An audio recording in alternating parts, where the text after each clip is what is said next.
Olá pessoal, bom dia, boa tarde, boa noite. Vamos começar então nossa aula de redação desta semana. A aula de redação desta semana vai ser dividida em duas partes, tá? Aula número 13. Então acompanhe aí no seu livro, aula número 13. Nós vamos ter, primeira parte eu vou resolver aí, vou dizer a você aí a resposta de algumas dúvidas frequentes de alguns alunos e depois a gente tem um debate muito legal sobre redução da maioridade penal, tá? Um tema polêmico, tá certo? Então vamos começar a parte de redação com algumas dúvidas frequentes, ok? A primeira é, eu posso usar letra de forma? A resposta é clara, pode. Não há nenhum problema em usar a letra de forma, principalmente para aquelas pessoas que têm a letra quase ilegível, né?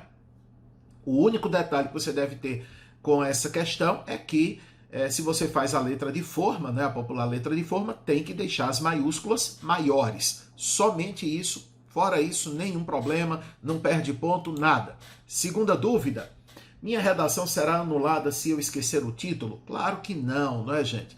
Primeiro que alguns vestibulares nem exigem o título, né? Alguns trabalham com o tema-título, que é o caso do Enem. Você, ali no tema você copia o que foi dado, não precisa criar um título. Para aqueles que pedem a criação de um título, claro que é preciso ter cuidado e procurar seguir a orientação da banca. Mas, eventualmente, o esquecimento de um título numa redação não vai fazer com que ninguém tenha a redação anulada, tá bom? Terceira dúvida. A redação dos concursos é sempre um texto dissertativo? Não. No caso de concursos públicos, em mais de 90% dos casos, existem estudos que mostram isso, o texto de fato é dissertativo argumentativo, mas pode também aparecer uma carta argumentativa, não é? Você tem que escrever uma carta para alguém. Raríssimos casos de narração, em que se pede para criar ali uma narração, tá bom? Então, de fato, o que é importante é você estudar o texto dissertativo argumentativo e olhar também para a carta argumentativa. Pode ser, por exemplo, uma carta de leitor, pode ser um editorial, alguns vestibulares estão aí falando de editorial, tá? Que é um texto também de natureza argumentativa. No final das contas, você vai ter que argumentar, tá? Quarta perguntinha. Quantas linhas deve ter cada parágrafo? Isso depende muito da banca, né? Depende muito do limite ali do número de linhas. Né? No Enem, o limite são 30 linhas. Então, vamos imaginar uma introdução com 5 ou 6 linhas, tá? No máximo 7. Desenvolvimento D1 e D2, cada um com 8, 9 linhas. Conclusão também ali em torno de 7 linhas. Claro que aí você vai precisar fazer uma distribuição, né? Digamos que você usasse 7 na introdução, 9 e 9, aí, então tudo já daria 25, você não teria mais 7 para a conclusão, você só teria 5, então depende dessa distribuição. Então é mais ou menos isso, introdução entre 5 e 7 linhas, desenvolvimento D1 e D2, 8, 9 linhas cada parágrafo, conclusão ali, 6, 7 linhas, isso aí já está de bom tamanho, tá bom? Num texto aí, num vestibular com 25 linhas, você faça uma divisão da seguinte maneira. Pense que o desenvolvimento deve ter em torno de 55% a 60% do texto. O ideal é isso. 55% a 60% do texto que seja com os 2 parágrafos de desenvolvimento, tá?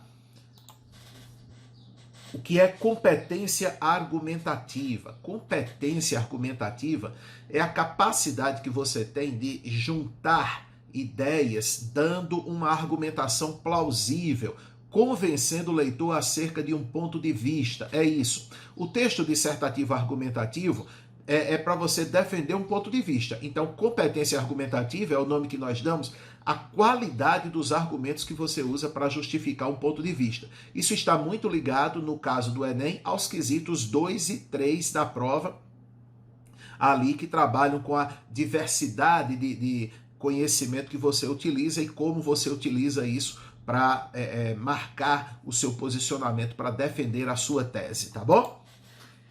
E uma última perguntinha, o domínio da língua culta é realmente importante? É, gente, é muito importante. Por quê? Porque todos os vestibulares, todos os concursos públicos, o Enem, que não deixa de ser um concurso público, todos eles cobram a escrita de acordo com a norma padrão do idioma.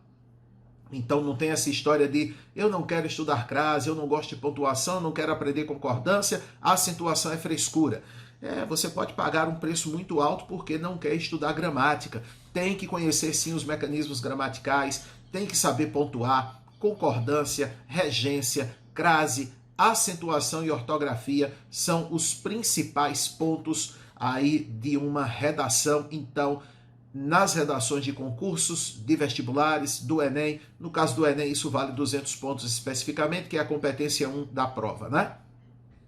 Isso é muito importante, portanto, realmente você tem que dominar a norma culta, não deixe de estudar gramática, porque ela pesa muito na redação. No caso de um vestibular como o do SSA, por exemplo, né, a parte de conteúdo gramatical, pelo menos até o último ano, valia 40% da redação. Então você vê como é importante dominar a norma culta do idioma, beleza? Então essas são algumas dúvidas frequentes que os alunos normalmente têm, a gente esclarece aí e agora a gente vai para a proposta da semana.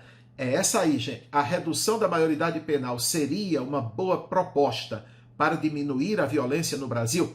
Olha, como eu sempre digo a você, é importante que você entenda, compreenda a proposta. Repare que eu não estou perguntando se a maioridade penal deveria ser adotada. Claro que isso está embutido aí na pergunta.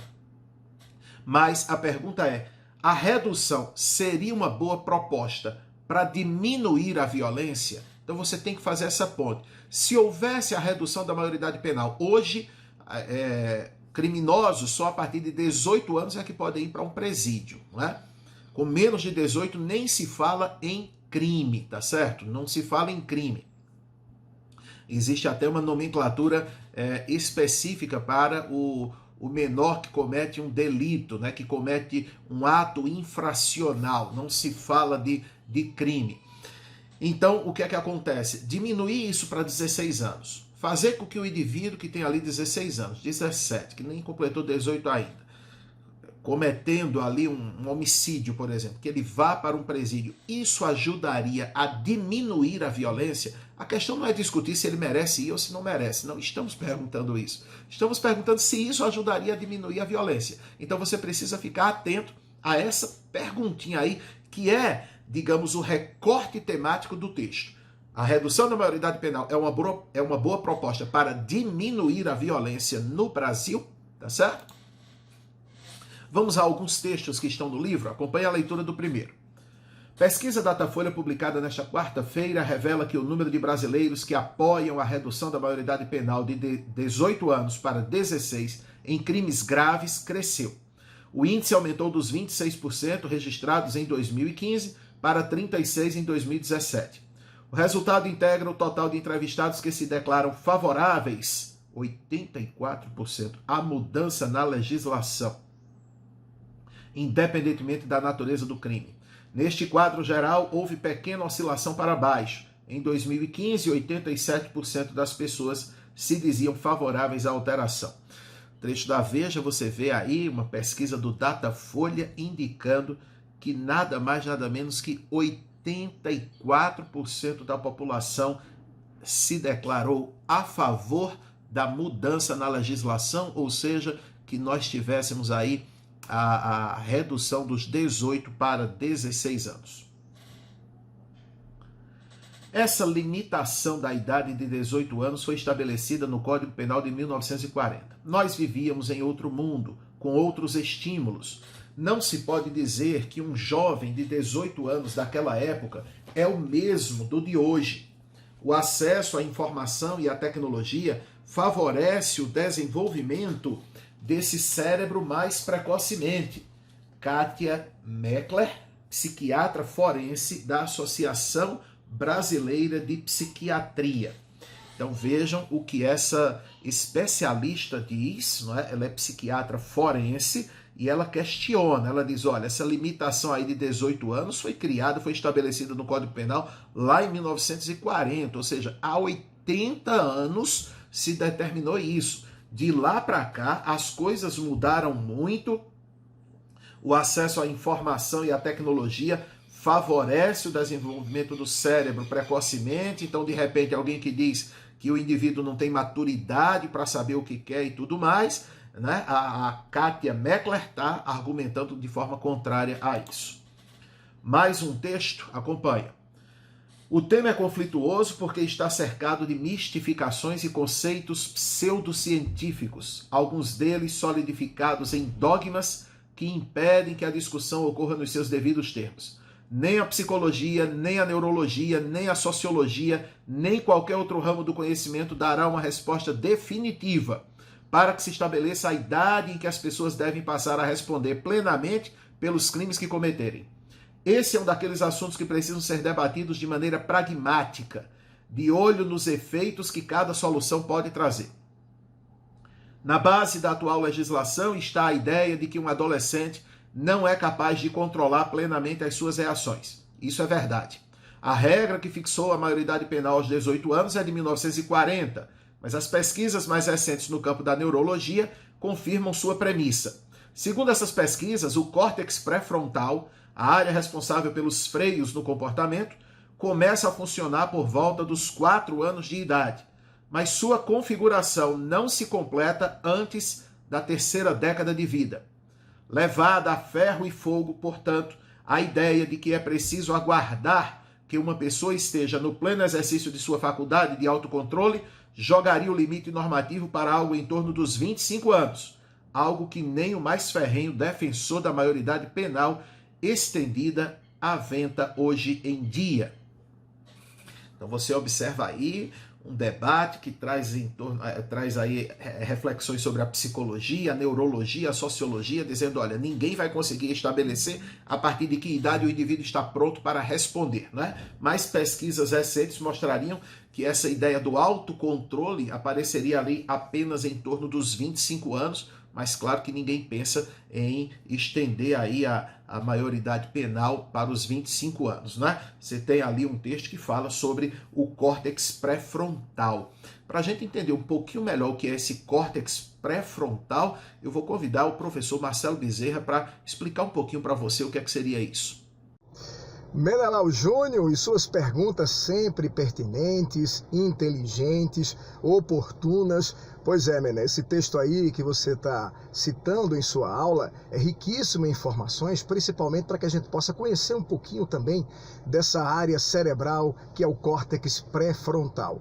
Hoje, Menelau, a biociência, né, a neurociência, neurobiologia, neuroimagiologia, isso aí vem crescendo muito, é uma área altamente promissora, principalmente pelos elementos de diagnóstico que nós temos hoje, os elementos de imagem, né, a medicina nuclear, ressonância magnética, e outros exames que são aplicados para a neurologia, tá? Em relação à sua pergunta, isso é muito curioso a gente entender essa transição que acontece entre a infância e a adolescência. O crescimento do cérebro, as áreas mapeadas do cérebro, isso é riquíssimo em informações. Principalmente essa região citada no texto, né? Ela traz para a gente áreas límbicas subcorticais, mas também traz o lobo frontal cerebral como área gestora dessa transição. O interessante, Menelau, é que o texto, quando a gente traz esse texto para as publicações e os artigos científicos, eles nos mostram a diferença que há no crescimento entre as áreas que nós chamamos de cinza e branca do nosso cérebro, da nossa região cerebral. Para você ter uma ideia, essa região que a gente chama de região cinza, ela é feita de corpos celulares de neurônios, onde ali a gente tem uma região específica em receber, elaborar e transmitir os impulsos nervosos. Os impulsos nervosos são os gerenciadores, os gestores de nossas atitudes e de nossas ações. Enquanto que a área branca da região interna do cérebro, apenas encontramos o que? Terminações nervosas, ou seja, os dendritos e os axônios. Por que compreender esse crescimento? Porque hoje já se diz que quando ele não acontece de maneira homogênea, o indivíduo passa a apresentar certos distúrbios nesse crescimento, que pode sim comprometer a maturidade cronológica dele. O não acompanhamento do desenvolvimento, principalmente cognitivo e emocional, já que essa área tem essa responsabilidade. E aí esse indivíduo apresenta-se altamente vulnerável para o desenvolvimento de algumas situações que não vai ser interessante na maturidade emocional desse futuro adulto, né? De que tipo? Transtornos obsessivos compulsivos, ele vai apresentar déficit de atenção, pode apresentar também a questão de síndromes melancólicas, pode apresentar a comportamento de rejeição à sua personalidade, como dupla personalidade, obviamente, e outros transtornos que acontecem e são potencializados justamente nessa fase. A gente não pode esquecer também que o meio ambiente é determinante nesse processo. As relações interpessoais que esse adulto tem, a influência do meio, a sua alimentação, o ambiente o qual rodeia esse adolescente é fundamental para ele se desenvolver também. Além do desenvolvimento morfológico e fisiológico que o sistema nervoso precisa, através da produção de neurotransmissores, substâncias que vão dar a ele a capacidade de reagir a diversos estímulos do meio, a gente não pode jamais, a gente pode descartar a influência ambiental na maturidade emocional desse adolescente. Gostaram aí? Participação do nosso grande Marcelo. Muito obrigado, camarada. Vamos continuar aqui com o texto, gente. Olha só. Os limites etários estabelecidos pelo Estado podem ser alterados porque não decorrem de valores imutáveis. Hoje, é comum que os menores infratores demonstrem total consciência diante de atos criminosos praticados. Aliás, este é um argumento usado em outros países que reduziram a maioridade penal. Um adolescente que pega em uma arma para cometer um crime já não está demonstrando na prática ter capacidade de fazer escolhas autonomamente? A tese de que os adolescentes não podem ser punidos porque ainda não têm noção de limites é problemática. Sem castigo, é impossível impor limites a quem opta pela delinquência desde cedo. Sem punição, a dor de familiares é ultrajada pela impunidade.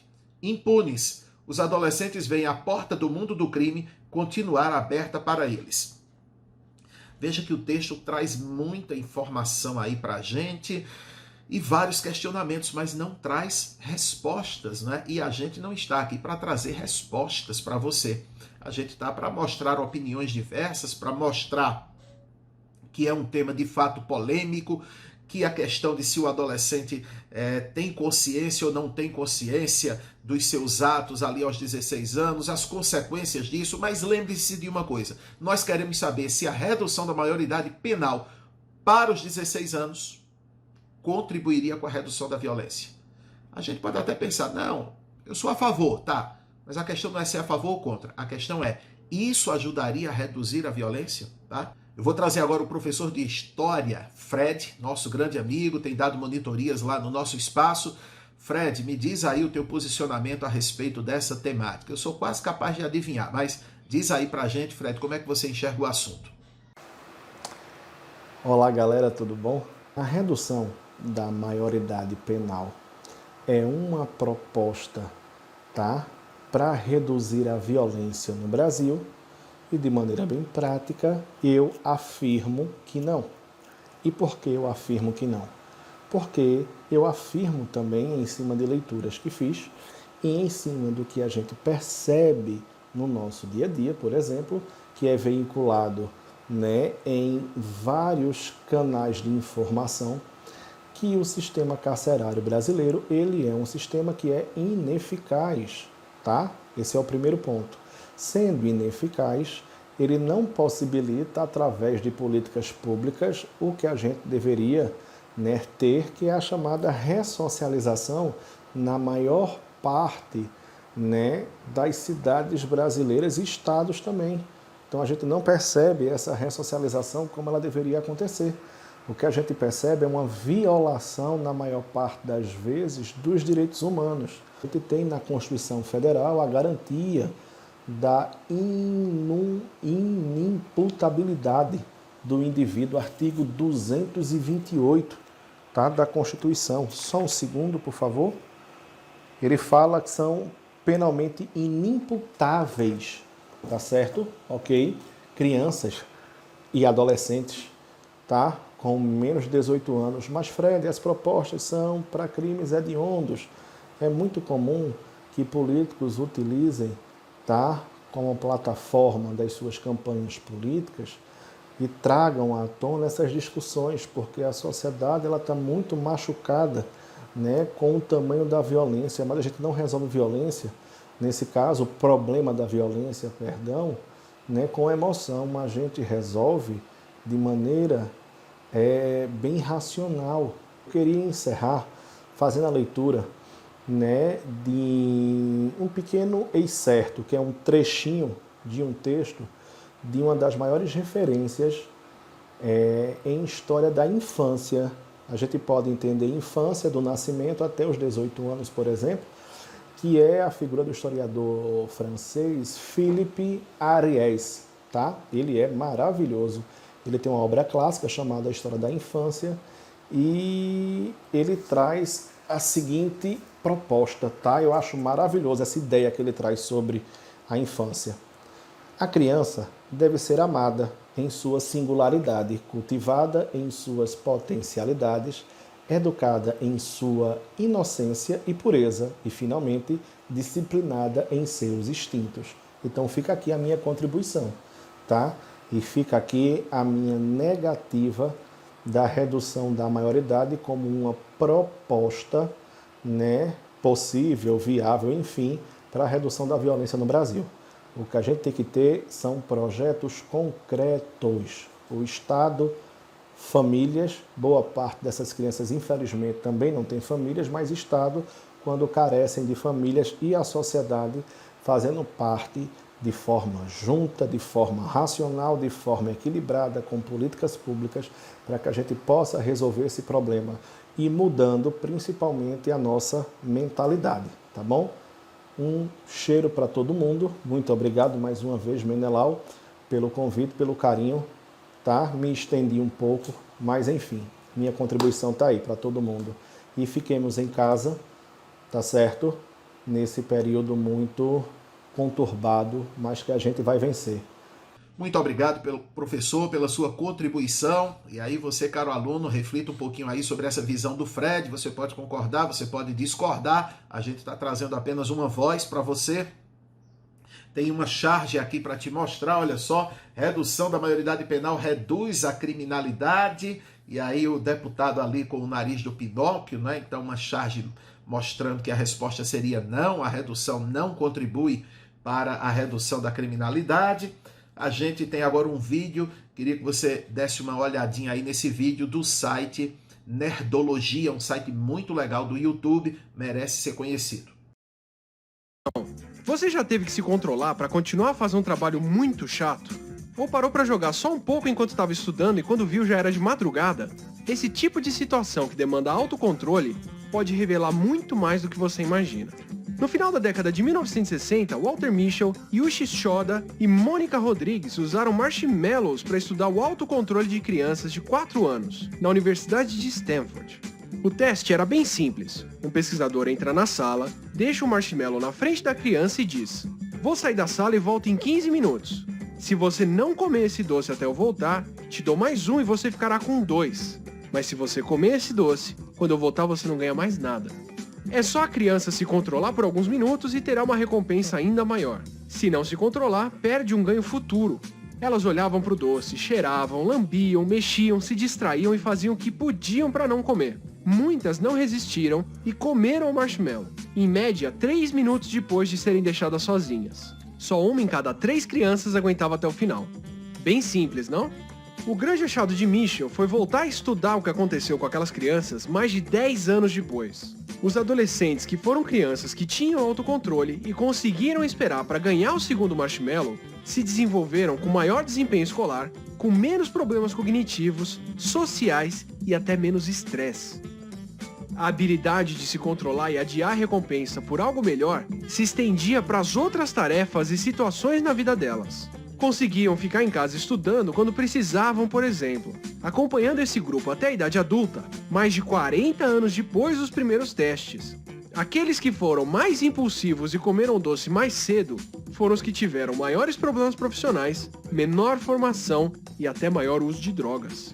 Repetições do experimento do marshmallow ainda demonstraram que as crianças aceitavam esperar muito mais quando tinham certeza de que seriam recompensadas do que em situações incertas. Como Dan Gilbert comenta no já citado e ótimo O que nos faz felizes, vivemos uma disputa com nossos impulsos entre o que queremos no presente e o que queremos no nosso futuro. Quando você escolhe não gastar o seu dinheiro com algo supérfluo agora, está guardando dinheiro para o seu eu futuro. Quando você não faz um trabalho que precisa fazer, você está sacaneando o seu eu futuro. Passamos nossa infância na escola não porque ela é legal, mas sim porque quando adultos, vamos precisar do conhecimento que ganhamos lá. E se o futuro é incerto, damos menos peso ainda para o valor de esperar agora. Esse é um dos propósitos da pena criminal. Dar uma punição para que você não ceda ao impulso agora, pensando no que o seu eu futuro vai sofrer por anos se você for parar na cadeia. Quando discutimos se menores de 18 anos deveriam seguir penas, essa é uma das justificativas que se dá para diminuir a maioridade penal. Se os adolescentes souberem que serão punidos, não vão cometer os crimes que pensavam em cometer. Afinal, se já são maduros o suficiente para cometer o crime, são maduros o suficiente para sofrer as consequências. O problema com esse raciocínio é que ele depende da capacidade de quem pensa em cometer o crime de adiar o que quer agora para não prejudicar o eu futuro. Justamente uma habilidade que a essa altura você deve imaginar que não é muito desenvolvida entre os mais propensos a cometer crimes. Os Estados Unidos passaram por esse problema quando debatiam se condenariam à morte Christopher Simons, que aos 17 anos assassinou cruelmente uma mulher. O relatório neurológico apresentado por 8 associações médicas foi bem claro. Adolescentes ainda não amadureceram o lobo frontal, responsável por julgar punições e conter atitudes impulsivas. Aliás, qualquer passeio no YouTube é suficiente para mostrar que adolescentes são péssimos em julgar as consequências de atitudes. Longe de justificar o crime, os médicos julgaram que não adianta ameaçar adolescentes com a punição maior ou pior, que eles provavelmente não vão levar isso em conta. Um estudo de mais de 54 mil homicídios cometidos por adolescentes e adultos na Califórnia concluiu o que vários outros trabalhos reforçam. Homicídios são explicados muito mais por pobreza e falta de perspectiva do que pela idade de quem comete o crime. Tanto que assassinatos cometidos por adolescentes são raros entre os mais ricos. Esses crimes são mais comuns entre jovens simplesmente porque populações mais pobres, onde eles acontecem, têm uma proporção maior de jovens. Menores de idade são capazes de crimes horrendos e muitos que os cometem não deveriam conviver com a sociedade. O próprio Chris Simons está cumprindo prisão perpétua pelo que fez. A prisão aqui é uma proteção para a sociedade e uma punição para o que ele fez. Se você busca uma punição ou uma vingança que traga um senso de justiça contra o crime que um menor já cometeu, reduzir a maioridade pode ser um ótimo caminho para aplicá-lo em mais gente. Mas se você quer prevenir os crimes cometidos por menores, ameaçar adolescentes com a punição futura não vai mudar a propensão de cometerem os crimes agora.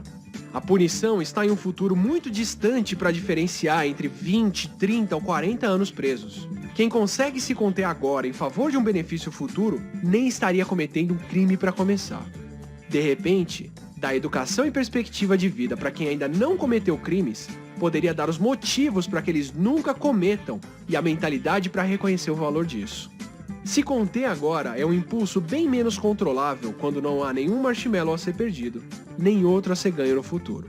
Não se esqueça de curtir e compartilhar o vídeo e assine nosso canal para mais embasamento de opiniões. Novamente, agradecimentos ao autor de obras de divulgação científica Livro dos Milagres e Pura Picaretagem, Carlos Orsi, e ao professor e autor do blog Cognando, André Souza. Bom, muito bom esse vídeo aí do Nerdologia, acho que vai ajudar você a pensar bastante sobre o assunto. Então agora você vai colocar a mão na massa e fazer a sua redação da semana, tá certo, galera? Grande abraço para todo mundo, valeu, tchau!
Esse Nerdologia foi um oferecimento da Nerds.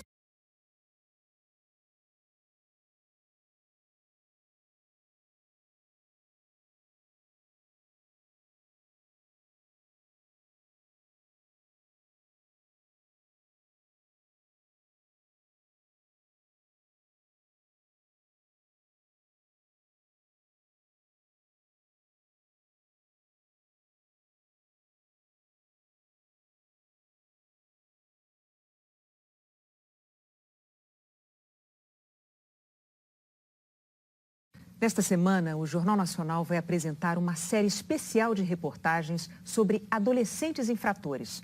Na primeira delas, o repórter Marcos Lozecan mostra um perfil desses jovens.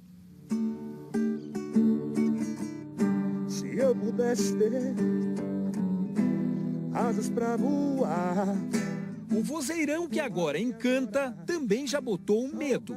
Ele tinha apenas 15 anos quando foi apreendido pela primeira vez.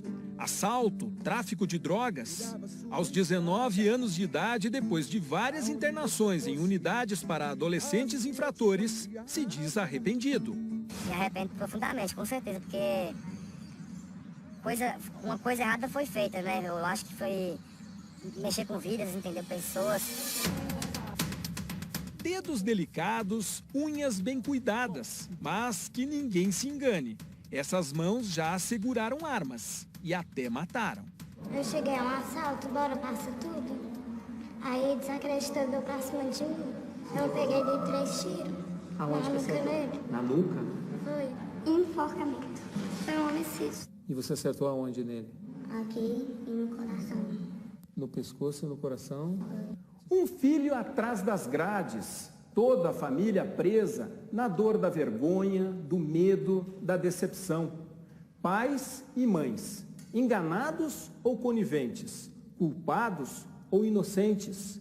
Afinal, qual é a responsabilidade da família diante da má conduta de um filho ou filha adolescente? Nem sempre é uma questão de opção. A maioria dos casos tem a ver com a falta de estrutura familiar. Muitas vezes o pai ausente, né, ou o pai acabou morrendo na vida do crime, a mãe acabou tendo que fazer o papel dos dois, só que ela tem que trabalhar e deixa os filhos em casa, sozinhos, muitas vezes, e aí não tem uma estrutura, não tem uma pessoa que oriente. Esta mulher criou 4 crianças que viraram adultos de sucesso. Um enfermeiro, 2 empresários e um professor. Mas nenhum é filho dela. A ex-babá, que passou a vida cuidando dos filhos dos patrões, vai toda semana a uma unidade de internação de menores no Distrito Federal para visitar uma menina de 17 anos. Ela, sim, sua filha. Foi apreendida por tráfico de drogas e assassinato. Dei estudo, dei comida, dei roupa, dei passeio, dei dinheiro. E eu me perguntava muito isso no começo, aonde foi que eu errei. Mas depois eu parei e pensei, eu não ensinei esse tipo de coisa. Para a presidente da Fundação Casa de São Paulo, a falta de opção de muitos pais e mães poderia ser atenuada simplesmente pela educação. É importante a gente trabalhar muito com a questão da escola em tempo integral. Né? A gente tem no Brasil aí mães e mães que saem para trabalhar e aí fica o menino de 12 anos cuidando do outro de 5, de 4. Isso é muito ruim para a formação de uma criança. Né? Então, a escola deveria mudar, ela deveria ser muito mais atraente para os meninos e para as meninas. Pelas contas do Conselho Nacional de Justiça, são cerca de 70 mil adolescentes cumprindo medidas socioeducativas em todo o país. Pelo menos 21 mil atrás das grades. 92% meninos, 8% meninas. Menores que, em muitos casos, agiram sob o comando de um maior de idade. Tinha adulto por trás? Tinha? Tinha. Quantos anos? Um tinha 48 e o outro tem 23. E você tinha quantos anos? 14. Eles sabem que a resposta do Estado para o menor delinquente é muito mais branda do que para o maior. E eles se valem disso. Pensar, se o menor não vai dar nada ao resultado. Será que não dá nada mesmo? Pois é. O rapaz que canta pela liberdade. É um sonho, né? A menina que foi criada nas ruas porque a mãe trabalhava o dia inteiro. Ai, eu não vejo a hora de ir pra praia. Quem foi apreendido sabe o preço que se paga atrás de grades e muros.